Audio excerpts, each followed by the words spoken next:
Next wave அப்படின்னு சொல்லக்கூடிய மிகப்பெரிய ஒரு கம்பெனியோட பேரை வச்சு ஒரு சில மோசடி நபர்கள் செய்யக்கூடிய ஒரு சில மோசடி வேலைகளை பத்தி தான் இன்னைக்கு வீடியோல நம்ம பேச போறோம். அப்படி என்னப்பா மோசடி பண்ணிவிட்டாங்க அந்த பெரிய கம்பெனி பேரை வச்சுன்னு சொல்லி கேட்டீங்கன்னா, அது வந்து நெக்ஸ்ட் வேவ் அப்படின்னு சொல்லக்கூடியது ஒரு ஏஐ தொழில்நுட்பம் தொடர்புடைய ஒரு மிகப்பெரிய ஒரு பேர் வாங்கின ஒரு கல்வி நிறுவனம். ஓகேங்களா? அல்லது ஒரு ஆன்லைன் கிளாஸ் இருக்கக்கூடிய ஒரு மிகப்பெரிய ஒரு நிறுவனம். அந்த பேரை அவங்களோட பேரை வச்சுக்கிட்டு ஒரு சில ஃப்ராட் பெர்சன்ஸ் அதாவது ஏமாற்று வேலை செய்யக்கூடிய சதுரங்க வேட்டை படத்துல வர மாதிரி இருக்கக்கூடிய படித்த திருடர்கள் என்ன பண்றாங்க, ஒரு சிலர் அந்த கம்பெனியோட பேரை வச்சுக்கிட்டு, அந்த கம்பெனியில நாங்க வேலை செய்றோம்னு சொல்லிட்டு, ஒரு சிலர அணுகுறாங்க. யார் அந்த ஒரு சிலரு? ஏமாற்று பேர்வழிகள் பெரும்பாலும் ஃப்ரெஷ்ஷா காலேஜ்ல சேரக்கூடிய, ஐடி காலேஜ்ல சேரக்கூடிய, ஆர்ட்ஸ் காலேஜ்ல சேரக்கூடிய, யூஜி, பிஜி பண்ணக்கூடிய டிகிரில சேரக்கூடியவ, அவங்க கிட்ட போய் என்ன பண்றாங்க, அப்ரோச் பண்றாங்க. Instagramல வராங்க, Facebookல வராங்க, Telegramல வராங்க, ரீல்ஸ்ல வராங்க. வந்து நீங்க ஏஐ மட்டும் நீங்க படிச்சீங்கன்னா, உங்க வாழ்க்கை எங்கேயோ போகும். எதிர்காலமே ஏஐ தான். நீங்க வந்து ஏஐ நாங்க உங்களுக்கு சொல்லி தரோம். நீங்க வந்து எங்ககிட்ட கத்துக்கிட்டீங்கன்னா, மாசம் 1,50,000 சம்பளம், 2,00,000 சம்பளம்னு சொல்லிட்டு, படிக்கும்போதே மாணவர்கள கேன்வாஸ் பண்றாங்க. அப்படி இவங்க கேன்வாஸ் பண்ணும்போது என்னங்கிறாங்க, நீங்க கத்துக்க வந்த உடனே உங்க அப்பா, அம்மா கிட்ட வந்து பர்மிஷன் வாங்கிட்டு வாங்க. நீங்க கிளாஸ்ல ஜாயின் பண்றீங்கன்னா, உங்க அப்பா, அம்மா கிட்ட நாங்க ஃபர்ஸ்ட்டு பேசுவோம். அவங்க கிட்ட பர்மிஷன் வாங்கிக்கிட்டு தான் உங்கள நாங்க சேர்த்துக்குவோம். அப்பா, அம்மா பிளெஸ்ஸிங்ஸ் ரொம்ப முக்கியம்னு சொல்லிட்டு சென்டிமென்ட்டா அப்ரோச் பண்றாங்க. இவங்க ஏமாத்துறோம் அப்படிங்கிறதே அந்த குடும்பத்துக்கு தெரியாத அளவுக்கு ஏமாத்துறாங்க. அதாவது என்ன காரணம்? ஃபர்ஸ்ட்டு உள்ளாடி வரும்பொழுது அந்த மாணவன்கிட்ட என்ன சொல்றாங்க, ஃப்ரீ கோர்ஸு 3 மாசம் தான் உள்ளாடி வாங்கன்னு கூப்பிடுறாங்க. உள்ளாடி போயி ஒரு 1 நாள்லயே உங்க அப்பா, அம்மா நம்பர் குடுங்கன்னு வாங்குறாங்க. அவங்க அப்பா, அம்மாட்ட பேச்சு குடுக்குறாங்க. பேச்சு குடுத்து அவங்க மனச மாத்துறாங்க. மனச மாத்தி 1 வருஷத்துக்கு 4,000 3 வருஷத்துக்கு நீங்க படிக்கணும். படிச்சு முடிச்சுட்டு வெளில வரும்பொழுது நாங்க உங்களுக்கு சர்டிஃபிகேட் குடுப்போம். அந்த சர்டிஃபிகேட்ட வச்சு நீங்க வந்து ஓஹோன்னு வரலாம். அப்படி இப்படின்னு சொல்லி கேன்வாஸ் பண்றாங்க. அப்படிப்பட்ட நான் ஏமாற்று பேர்வழிகள் சொல்லக்கூடிய ஒரு முக்கியமான கருத்து என்னன்னா, என்ன சொல்றாங்க, நீங்க இந்த மாரி செய்யக்கூடிய ஒரு முக்கியமான விஷயம் என்னது, காலேஜ்ல உங்க பையன படிக்க வைக்கிறீங்க, இசிஇ படிக்க வைக்கிறீங்க, இந்த குரூப் படிக்க வைக்கிறீங்க. அதனால எந்த பயனும் இல்ல. அது வந்து நீங்க நம்பாதீங்க. நாங்க சொல்லிக் குடுக்கறத மட்டும் நீங்க படிச்சீங்கன்னா போதும். நீங்க கத்துக்கிறேன் அப்படிங்கிறத எந்த வாத்தியார்ட்டயும் போய் கேட்காதீங்க. அவங்கலாம் உங்கள ஏமாத்த பார்ப்பாங்க அப்படின்னு சொல்றாங்க. இப்படி சொல்லி என்ன பண்றாங்க, நீங்க இந்த மாரி செஞ்சீங்கன்னா உங்களுக்கு நல்ல எதிர்காலம் இருக்குது. நாங்க சொல்றத கேளுங்க. எங்கள பத்தி யார்ட்டயும் விசாரிக்காதீங்க.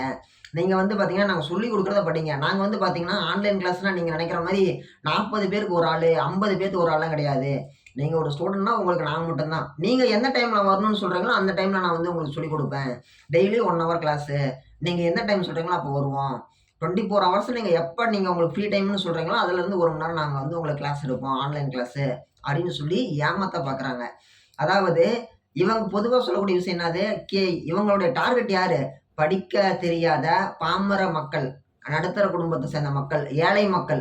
அவங்கள தான் இவங்க டார்கெட்டா ஃபோக்கஸ் பண்றாங்க. என்ன சொல்றாங்க? இவங்களுக்கு எது எதெல்லாம் தெரியலையோ அதெல்லாம் கேள்வி கேட்பாங்க. கேட்டுட்டு, "நீங்க இத பண்ணுங்க, நீங்க இத பண்ணுங்க. இப்படி பண்ணா நல்லாருக்கும், அப்படி பண்ணா நல்லாருக்கும்.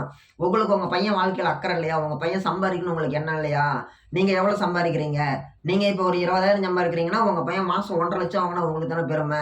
நீங்க மாசம் 4,000 கட்டணும்னு நெனைக்காதீங்க. 3 வருஷம் கட்டினா கூட 1,20,000 தான். ஒரு ஆள் 1,50,000 வரும். இதெல்லாம் ஒரு விஷயமே கிடையாது. அத உங்க பையன் நீங்க 3 வருஷம் கட்டுற பணத்த உங்க பையன் ஒரே மாச சம்பளத்த எடுத்துருவான் அப்படின்னு சொல்லிட்டு கேன்வாஸ் பண்றாங்க. சொல்லிட்டு அ பின்குறிப்புன்னு சொல்லி எழுதுவாங்கல்ல, அந்த மாரி என்ன சொல்றாங்க, "நீங்க எங்கள பத்தி எங்கேயும் விசாரிக்காதீங்க. எல்லாரும் உங்கள கெடுக்க பார்ப்பாங்க. அவங்களுக்கு இத பத்தி என்னான்னே தெரியாது. குறிப்பா உங்க காலேஜ்ல இருக்கக்கூடிய புரொஃபசரு இவங்க கிட்டலாம் போய் கேட்றாதீங்க. அவங்களுக்கு இத பத்தி ஒண்ணுமே தெரியாது. அவங்க வெறும் புக்க வச்சு தான் சொல்லிக் குடுக்குறாங்க. அதெல்லாம் சும்மா. அத நீங்க வந்து அத கூட நீங்க முக்கியமா எடுத்துக்காம கூட இருக்கலாம். ஆனா நீங்க எங்கள நம்புங்கன்றாங்க. இல்ல நான் தெரியாம கேட்கிறேன். இவங்க இப்படி சொல்லும்போதே நம்ம தெரிஞ்சுக்க வேணாம். ஒரு மிகப்பெரிய ஒரு கம்பெனி நெக்ஸ்ட் வேவ்ங்கிறது, அந்த பேர சொல்லி இவங்க ஏமாத்த பார்க்குறாங்களே, இதெல்லாம் சரியா? இப்ப உதாரணத்துக்கு ஒருத்தர் வந்து ஒரு பொண்ணு பார்க்க போறாங்க. இப்ப நான் வந்து ஒரு இடத்துக்கு போய் பொண்ணு பார்க்க போறேன். பொண்ணு பார்த்துட்டு வந்துட்டேன். இந்த மாரி நான் சொல்றேன். என்னைய பத்தி எனக்கு இவ்வளோ திறமை இருக்குது, இவ்வளோ விஷயம் இருக்கு, நான் இவ்வளோ பிசினஸ் பண்றேன், எனக்கு இவ்வளோ வருமானம் இருக்குன்னு நான் சொல்றேன். சொல்லி முடிச்சுட்டு, எங்க வூட்டுக்கிட்ட மட்டும் வந்து என்னைய பத்தி விசாரிக்காதீங்க. எப்படி? எங்க வூட்டுக்கிட்ட வந்து என்னைய விசாரிக்காதீங்க. நான் ரொம்ப நல்ல பையன் அப்படின்னு சொன்னா, இதுலயே ஏதோ இருக்குதுடா. இவன் ஏதோ ஃபோர்ஜரி வேல பண்றான்டா. இவன் ஏதோ ஏமாத்து வேல பண்றான்டா. யார் ஒருத்தன் என்னைய பத்தி விசாரிக்காதன்னு சொல்றானோ, அவன் அப்படின்னா அவன் யோக்கியம் இல்லன்னு அர்த்தம். எங்க வேணாலும் யார்கிட்ட வேணாலும் வந்து விசாரிச்சுக்கோன்னு சொல்றான் பாரு. அவன் தான் யோக்கியன். இப்ப இந்த நெக்ஸ்ட் வேவ் கம்பெனிய சொல்லி அந்த ஏமாத்தக்கூடியவங்க என்ன சொல்றாங்க, "நீங்க ப்ரொபோசர்ட்ட கேட்காதீங்க. அவங்களுக்கெல்லாம் இத பத்தி ஒரு ஒரு ஒண்ணுமே தெரியாது" அப்படின்னு சொல்றாங்க. இதுலயே நம்ம தெரிஞ்சுக்கலாம், இவங்கலாம் ஒரு மிகப்பெரிய ஒரு ஏமாற்று மோசடி பேர்வழிகள் அப்படின்ட்டு. உண்மையிலேயே உங்களுக்கு யாராச்சும் ஒருத்தர் இந்த மாரி ஒரு ஸ்கேம் பண்ணணும் அப்படின்னு சொல்லி ஏமாத்தணும்னு நெனைச்சாங்கன்னா, தயவு செஞ்சு நீங்க ஒரு முறைக்கு 4 முறை மத்தவங்க கிட்ட விசாரிச்சு பார்த்துட்டு போங்க.